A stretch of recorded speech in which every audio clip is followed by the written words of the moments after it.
Samajwadi party में इस समय जो भी विधायक और सांसद हैं ये पूरी तरीके से पवित्र हैं और मजबूत हैं। जो डरपोक थे, जो लालची थे, वो पार्टी छोड़ करके जा चुके हैं। अब भारतीय जनता पार्टी के पास वो ताकत नहीं है कि समाजवादी पार्टी के विधायक और सांसद का बंटवारा कर सके या उनको खरीद सके या उन्हें डरा सके। दूसरा एक राम मंदिर का मामला है।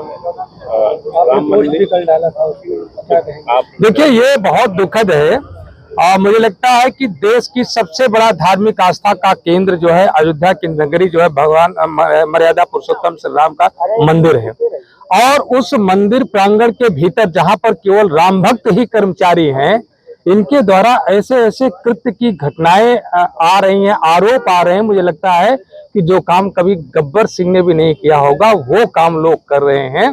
तो ये बेहद निंदनीय है, और ये मुझे लगता है कि अब वो लोग जिनकी बड़ी जल्दी से बहुत जल्दी धार्मिक आस्था जो है चोटिल हो जाती थी, आहत हो जाती थी, उनकी आस्था आहत नहीं हो रही है।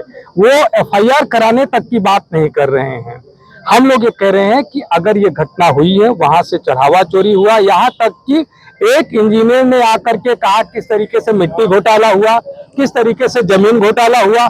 2 करोड़ की जमीन को 18.5 करोड़ में बेच करके 16.5 करोड़ रुपया कुछ ही मिनट में कमाई करने का काम हुआ। अनेकों इस तरीके की घटनाएं हुई। और जो सीमेंट 200 बोरी सीमेंट आती थी तो 300 बोरी का जो है बिल वाउचर लगा करके पैसे लिए जाते थे। तो इस तरीके से फर्नीचर में घोटाला हुआ और चढ़ावा में घोटाला हुआ। पता चल रहा है कि भगवान श्री राम की खड़ाऊ और उनका हीरा जड़ित मुकुट भी चोरी हो गया। अगर ये सच है तो घोर निंदनीय है। मैं तो कहूंगा कि डाकू गब्बर सिंह भी वो काम नहीं करता था जो वहां पर बैठे हुए लोग कर रहे हैं।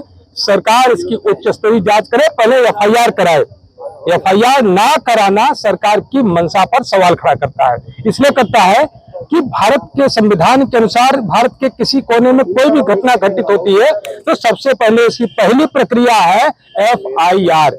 बिना प्राथमिकी के कौन सी जांच?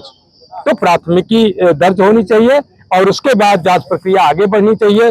अगर उस कमेटी से नहीं साक्ष्य सबूत मिल पाते तो उच्च स्तरीय कमेटी बनाना चाहिए, लेकिन बिना एफआईआर के एसआईटी बनाना निश्चित रूप से वो संदेह खड़ा करता। सब जिम्मेदार इस देश के प्रहरी हैं और सब पढ़े लिखे लोग हैं। आपने उन शब्दावलियों को पढ़ा होगा। एक शब्द मेरा उसमें बता दीजिए कि जो नारी अस्मिता पर चोट पहुंचाता हो, नारी गरिमा को अपमानित करता हो या आपत्तिजनक हो, एक शब्द आप बता दीजिए। लोगों ने कहा कि आप पोस्ट हटा लीजिए। मैंने कहा क्यों भाई, आप एक शब्द बताओ ना, कौन सा ऐसा शब्द है जो महिलाओं को अपमानित करता है, उनकी गरिमा के खिलाफ है? एक भी ऐसा कोई शब्द नहीं है। तो ये भारतीय जनता पार्टी के लोग, भारतीय जनता पार्टी की डरी हुई सरकार लोगों के मुंह पर तालाबंदी करना चाहती है, लेकिन हम लोग डरने वाले लोग नहीं हैं।